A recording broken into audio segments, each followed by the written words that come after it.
What if the moment you are living right now is not as real as you think? What if the world you touch, the people you see, the sounds you hear, all of it is just a temporary stage, and the real world, the world of angels, souls, and destiny, is hidden right beside you, closer than your breath? What if, at this very second, while you blink, scroll, laugh, or sit quietly alone, an unseen angel stands next to you, recording every heartbeat, every word, every intention you didn't even speak? And what if the next blink you take becomes the last blink you will ever take? What if your soul is far closer to leaving your body than you ever imagined? My brothers and sisters, this is the journey every one of us will take. No one escapes it. Not the wealthy, not the powerful, not the healthy, not the young. Today, we step into the truth of what happens the moment you die, not to frighten you, but to awaken your heart and prepare you for the reality that is guaranteed. When the moment Allah has written for you finally arrives, a shift begins inside your body. Your vision blurs, your tongue becomes heavy, and your limbs relax. The soul begins to loosen, preparing to leave the world it once knew. The Prophet told us that in this moment, the angel of death stands at your head. For the believer, peaceful angels with radiant faces gather around, carrying fragrances from paradise.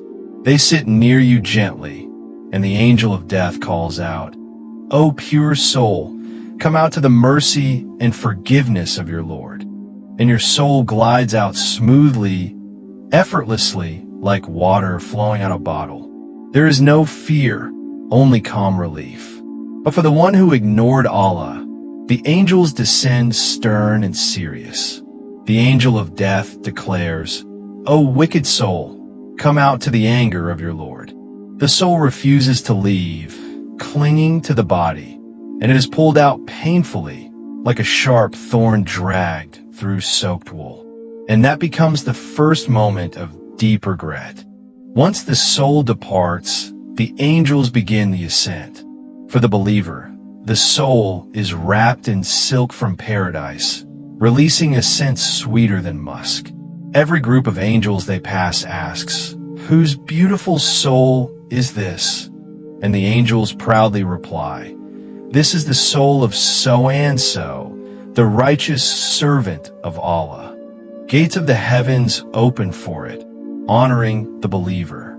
But for the sinful soul, the scent is foul. And when the angels reach the first heaven, the doors refuse to open. The soul is rejected and hurled back to the earth, humiliated. Then comes Barzakh, the world between death and the day of judgment. When the body is laid in the grave and people walk away, the soul hears their footsteps as it returns to the body. Now you are alone, without family, money, reputation, or comfort. Only your deeds remain. For the believer, the grave expands like a garden stretching far and wide. Light fills the space, and a window to paradise opens, sending cool air and fragrance inside.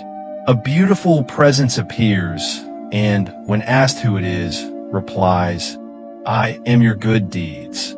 The believer rests peacefully, but the sinner's grave tightens until the ribs press together. A window opens from hell, sending heat and smoke into the grave.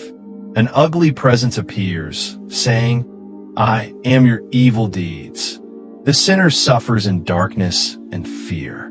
Then come the angels Munkar and Nakir, whose arrival shakes the grave. They ask 3 questions. Who is your Lord? What is your religion? What do you say about the Prophet Muhammad? For the believer, answers flow naturally. My Lord is Allah. My religion is Islam. My Prophet is Muhammad. A voice calls from above. My servant has spoken the truth. Prepare his seat in paradise. But the disbeliever cannot answer. They stutter and say, "I don't know." Their grave becomes a place of punishment until the day of resurrection. In Barzakh, time feels different. For some, it passes like minutes. For others, like endless years. Then comes the moment when Allah commands the blowing of the trumpet. The universe shakes. Mountains crumble. The sky tears apart. Seas boil. Every human rises from their grave, barefoot, naked, uncircumcised, but no one looks at anyone because the fear is overwhelming. The sun comes close. People sweat according to their sins. Some are shaded under Allah's throne. Others drown in their own sweat. Every deed is then weighed on the scales. The believer receives their book in their right hand and joyfully says, "Read my record." But the sinner receives it in their left hand and cries, "I wish I had never been given this book." Nothing is hidden. Every secret is revealed. Next comes the sirat, the bridge over hell, sharper than a sword, thinner than a hair. Every person must cross. The believers cross with the light of their faith. Some in a flash, some running, some walking, some crawling, but they reach paradise by Allah's mercy. The hypocrites and sinners slip and fall into hell. Then comes the final home. Paradise, gardens beneath which rivers flow, endless peace, joy, family, and the greatest reward, seeing Allah. In hell, a place of regret, heat, and sorrow for those who rejected guidance. My dear brothers and sisters, death is not the end.